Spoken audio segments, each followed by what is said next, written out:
Merci beaucoup. Madame la greffière veut annoncer l'affaire, s'il vous plaît.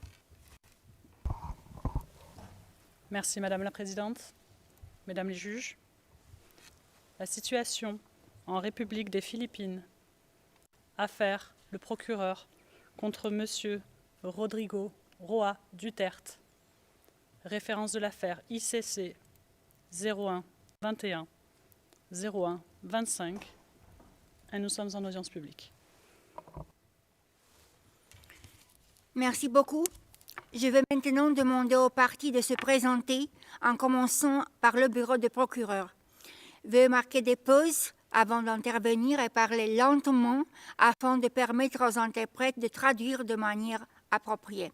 Puis-je vous demander de vous présenter et de me confirmer si la liste de vos collaborateurs que j'ai reçus avant l'audience exacte, Monsieur le procureur. Monsieur Khan. Madame la Présidente, Mesdames les juges, bonjour. La liste est tout à fait à jour. Monsieur le procureur adjoint, Monsieur Liang est à ma gauche, Edouard Jérémy, substitut du procureur derrière nous, Robin Croft, substitut du procureur, notre conseillère en matière de coopération internationale Chantal Daniels et notre chargé de la gestion du dossier Grasco et moi-même, je suis le procureur Karim Khan. Je m'adresse maintenant au conseiller de la défense de M. Duterte. Comme tout à chacun s'observer, M. Duterte il est présent et assisté à cette audience par vidéolink à la lumière du fait qu'il a fait un long voyage impliquant un décalage horaire important. La Chambre a en effet autorisé M. Duterte à participer à cette audience à distance. Son conseil est néanmoins présent avec nous dans la salle d'audience. Maintenant, maître, je vous invite à vous présenter. Maître Salvador, bonjour, mesdames les juges. Je m'appelle Salvador Si Medialdea. Je suis conseiller représentant Rodrigo Roa Duterte. Merci beaucoup. Merci beaucoup, maître. Je vais présenter maintenant la Chambre. À ma côté, c'est la vice-présidente de la Cour, Madame la juge Reine Adélaïde Sophie Alipuni-Gansou. À ma droite, c'est la juge Socorro Flores Liera. Et mon nom, c'est Julia Antonella Moto, que je suis juge-présidente de la Chambre préliminaire première de cette Cour. Maintenant, je voudrais m'adresser à vous, Monsieur Duterte. Je parle le français, mais vous recevez une interprétation simultanée de ce que je dis en anglais. Je comprends que vous êtes à l'aise avec la langue anglaise. L'entretien que vous avez eu hier au centre de détention s'est déroulé en langue anglaise et vous n'avez pas estimé nécessaire de demander une interprétation en une autre langue au fond de cet entretien. Ceci étant dit, je voudrais tout d'abord confirmer votre identité. Quel est votre nom et prénom? Yes, Your Honor. Monsieur Duterte, oui, Madame la Présidente, je m'appelle Rodrigo Roa Duterte. My J'entends pas. first middle name Je m'appelle donc Rodrigo, mon prénom est Rodrigo Roa et mon nom de famille est Duterte.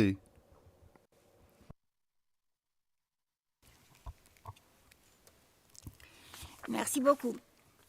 Quelle est votre date de naissance? again. Monsieur Duterte.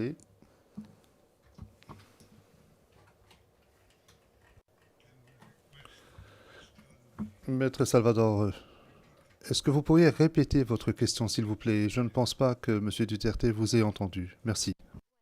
Merci beaucoup, maître.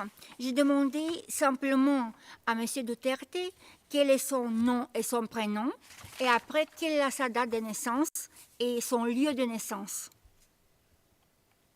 C'est bon maintenant, maître? Thank you. Yeah. Maître Salvador, merci. Merci, maître. Monsieur Duterte. Je suis né le 28 mars 1945. Born in the private Je suis né dans la province de Leyte.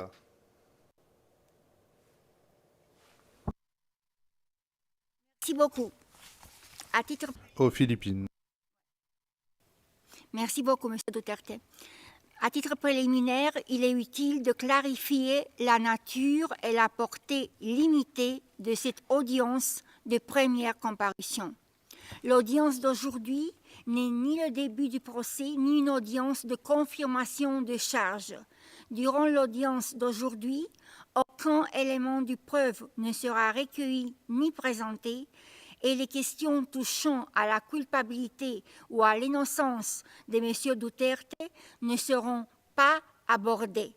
Conformément à l'article 60, paragraphe 1 du statut de Rome, le traité fondateur de notre Cour, et de la règle 121.1 du règlement de procédure et de preuve, cette comparation initiale a pour objectif principal de répondre à 3 questions.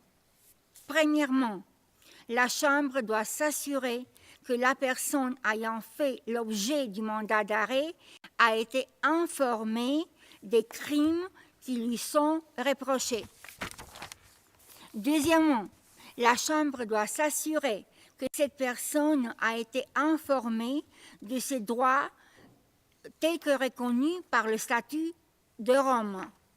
Troisièmement, la Chambre doit fixer une date à laquelle elle a l'intention de tenir une audience relative à la confirmation des charges. La Chambre note que votre Conseil, M. Duterte, a déposé 2 requêtes. Une requête en relation avec l'audience d'aujourd'hui.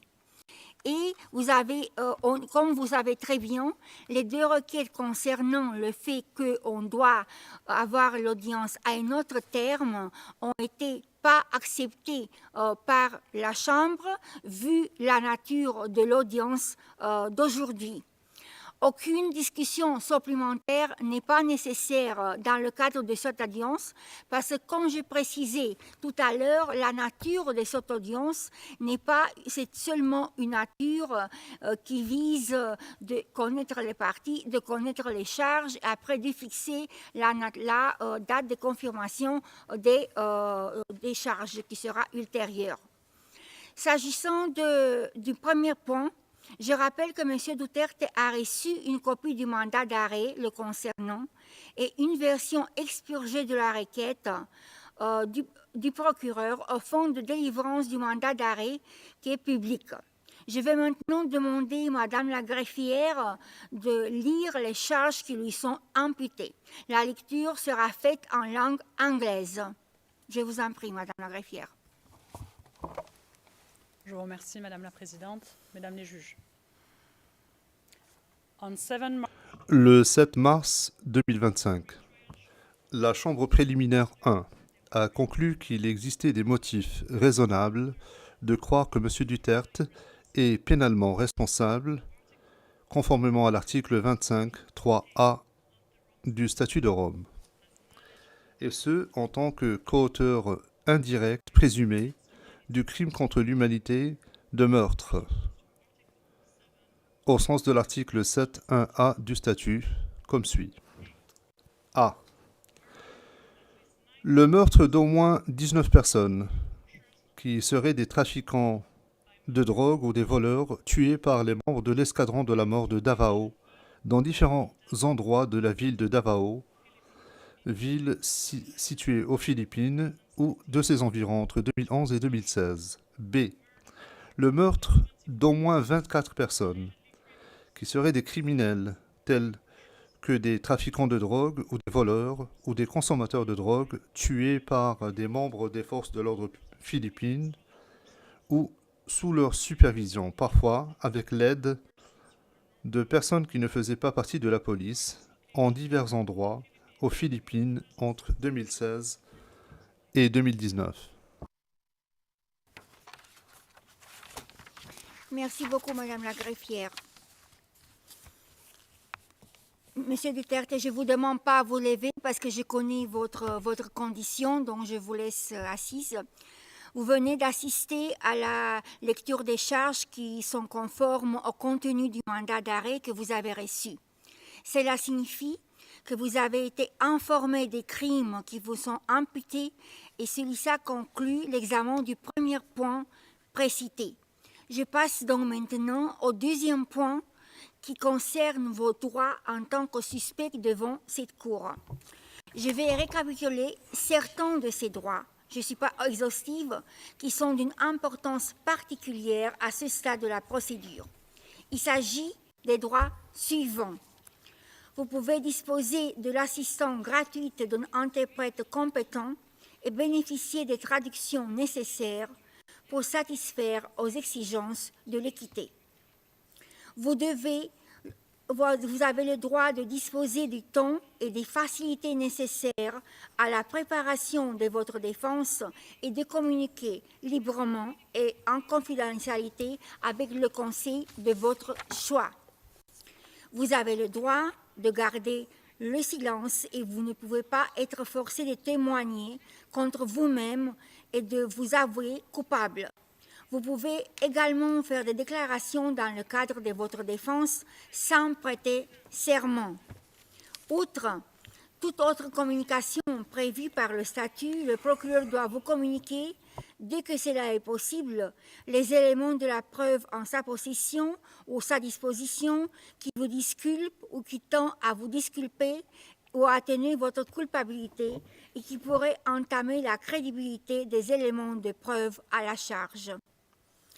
À l'audience de confirmation des charges, vous pouvez constater des charges, constater les éléments de preuve produits par le procureur et présenter des éléments de preuve. Il n'y aura pas de procès et les charges ne seront pas confirmées ou si la procédure à l'encontre sera terminée. Vous avez la possibilité de formuler une demande de mise en liberté provisoire en attendant d'être jugé. Enfin, M. Duterte, vous avez le droit d'être informé dans le plus court délai de façon détaillée de la cause, de la nature et de la teneur des charges dans une langue que vous comprenez et vous parlez pas fermement. Vous avez compris, maître? Yes. Maître Salvador, oui, nous écoutons, Madame la Présidente, nous écoutons attentivement. Et avec votre permission, nous aimerions exprimer notre position vu les circonstances concernant la présentation de M. Duterte devant votre chambre. Maître, je dois d'abord demander ce que c'est dans notre procédure et seulement cette audience qui est spéciale, comme on a précisé dès le début. Je dois demander à M. Duterte lui-même de nous faire des observations quant à la nature des conditions de sa remise à la Cour pénale internationale, ainsi que les conditions de détention au quartier pénitentiaire de la Cour de la Haye depuis son arrivée ici, si M. Duterte peut nous communiquer ces aspects. Can I do it for my client? Maître Salvador, est-ce que vous m'autorisez à le faire à sa place, Madame la Présidente? Merci. Yes, Your Honors, please. Madame la Présidente, Mesdames les juges, il y a 2 jours, le monde entier a été témoin de la façon humiliante dont un ancien président d'un État souverain a été mis dans un avion privé et transporté soudainement à La Haye. Nous, avocats que nous sommes, qualifierions cela de transfèrement extrajudiciaire. Cela s'apparente à un enlèvement. Mon client n'a pas eu droit au recours juridique dans son pays de citoyenneté. Et tout cela dans un contexte de règlement de compte politique. 2 entités sont parvenues à créer une alliance pour s'en prendre à un président. Ils essaient de s'en prendre à son héritage pour délégitimer les institutions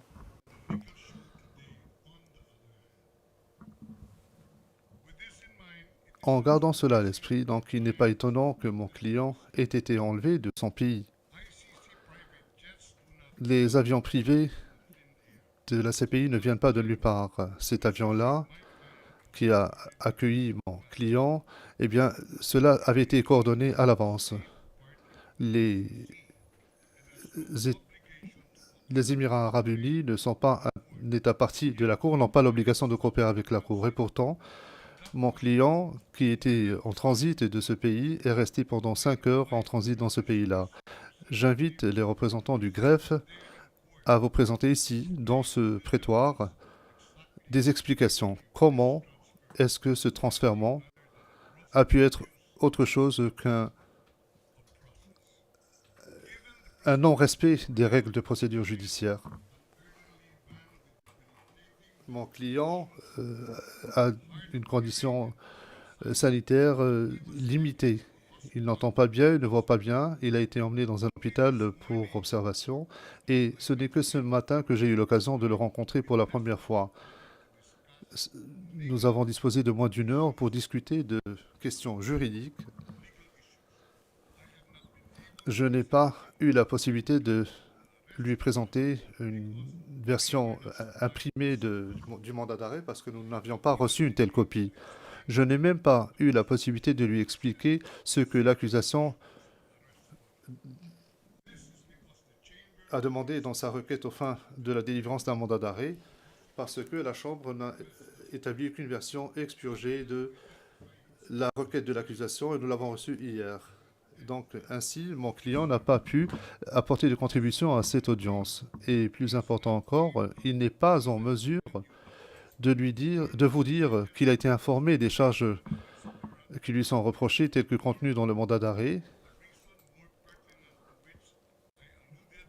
Et j'ai fait allusion à cela dans ma requête adressée à la Chambre préliminaire ce matin, requête qui est confidentielle. En conséquence, je reformule, je réitère ma requête qui a été rejetée ce matin afin que soient reportées les discussions sur le fond relatives à cette affaire, les reporter à la semaine prochaine lorsque j'aurai eu la possibilité de m'asseoir avec mon client, lui expliquer en quoi consiste une audience de confirmation de charge et quelles sont les règles de divulgation et comment l'accusation allègue qu'il a commis des crimes. Je remercie la Chambre pour son attention et j'ai le regret de dire que je n'ai pas reçu d'instruction pour développer plus avant mon propos aujourd'hui. Merci.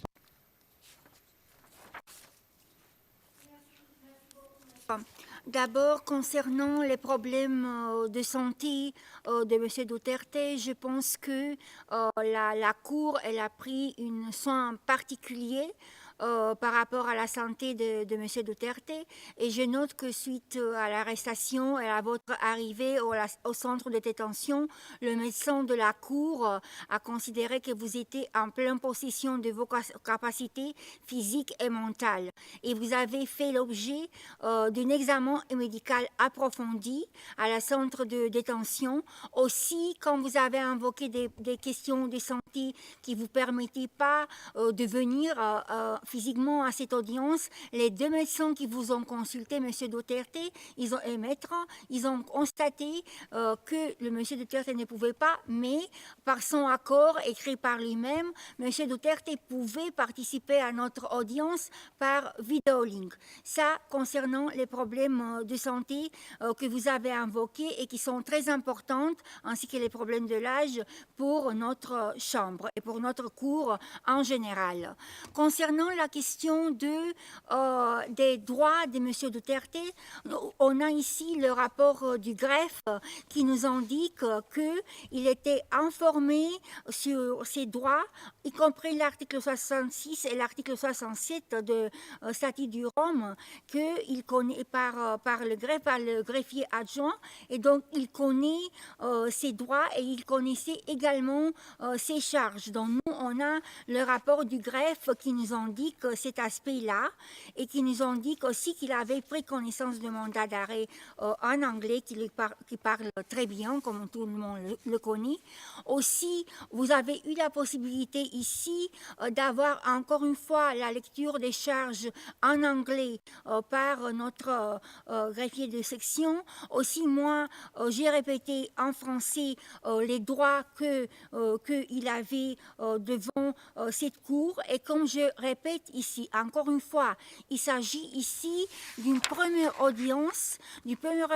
On prend connaissance avec ses charges, juste prend connaissance avec ses charges, il prend connaissance avec ses droits, et après, on a tout un processus qui va nous mener à la confirmation des charges, un processus qui va durer assez longtemps et qui va vous permettre, va permettre à M. Duterte de soulever toutes les questions que vous avez mises ici par rapport au contenu du mandat d'arrêt, par rapport aux crimes commis et les charges, par rapport aux circonstances que vous dites qui sont liées à son arrestation et les droits et les obligations, par rapport à la compétence de la Cour, dont vous avez la possibilité de le faire pendant tout ce processus-là qui va nous mener à la confirmation de charges.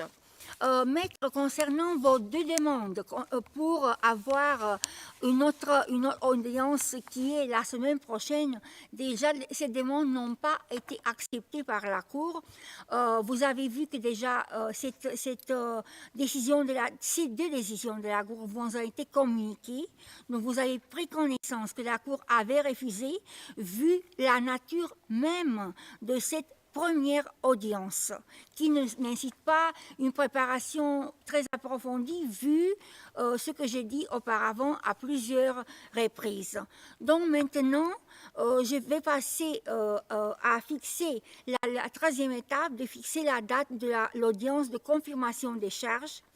Après avoir évalué tous les facteurs, y compris la nécessité pour les parties et les participants de se préparer de manière adéquate, ainsi que les droits de M. Duterte, notamment son droit à être jugé dans un délai raisonnable, la date retenue pour le début d'audience de confirmation de charges est le 23 septembre 2005.